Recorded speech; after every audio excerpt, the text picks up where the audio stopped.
கர்த்தருடைய பரிசுத்த நாமத்துக்கு ஸ்தோத்திரம் உண்டாவதாக. இந்த நாளில் தேவன் என்ன பேசப் போகிறார்? ஸ்திரீகளிடத்தில் ஒரு சில ஆலோசனைகளை கர்த்தர் சொல்ல பிரயாசப்படுகிறார். ஸ்திரீகள் எப்படி இருக்க வேண்டும் என்பதை தேவன் எச்சரிப்பாய் சொல்கிறார்.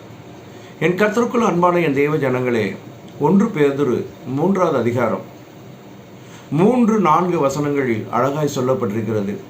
மயிரை பின்னி பொன் ஆபரணங்களை அணிந்து உயர்ந்த வஸ்திரங்களை உடுத்திக் கொள்ளுதலாகிய புறம்பான அலங்கரிப்பு உங்களுக்கு அலங்காரமாயிராமல் அழியாத அலங்கரிப்பாயிருக்கிற சாந்தமும் அமைதியுள்ள ஆவியாகிய இருதயத்தில் மறைந்திருக்கிற குணமே உங்களுக்கு அலங்காரமாய் இருக்க கடவது.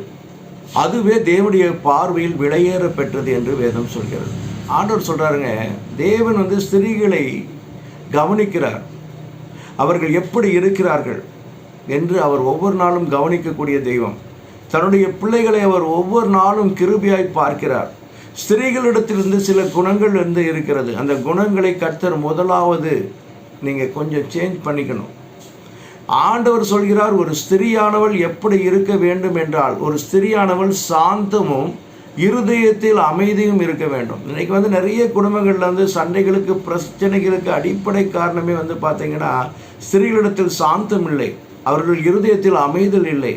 அப்படிப்பட்ட குணங்கள் கொண்ட ஸ்திரீகள் தயவு செய்து உங்களை மாற்றிக்கொள்ளுங்க. உங்கள் குடும்பம், உங்களுக்கு கொடுத்த கணவர், உங்களுக்கு கொடுத்த பிள்ளைகளை நீங்கள் தான் கிருபையாய் பாதுகாக்க வேண்டும். உங்கள் குடும்பத்தை நீங்கள் தான் கிருபையாய் கட்ட வேண்டும். ஸ்திரீயானவள், புத்தியுள்ள ஸ்திரீனால் தான் வீட்டை கிருபையாய் கட்ட முடியும். புத்தியுள்ள ஸ்திரீயால் தான் குடும்பத்தை ஆசீர்வாதமாய் மாற்ற முடியும். என் கர்த்தருக்குள் அன்பானவர்களே, புத்தியுள்ள ஸ்திரீயாய் நடந்து கொள்ளுங்கள். வீணான காரியத்துக்கு செலவு செய்யாதீர்கள். பரலோக தேவனுக்கு முன்பாய் சாட்சியுள்ள வாழ்க்கை வாழுங்கள். அப்போது கர்த்தர் உங்களை ஆசீர்வதிப்பார். ஆமென். Thank God.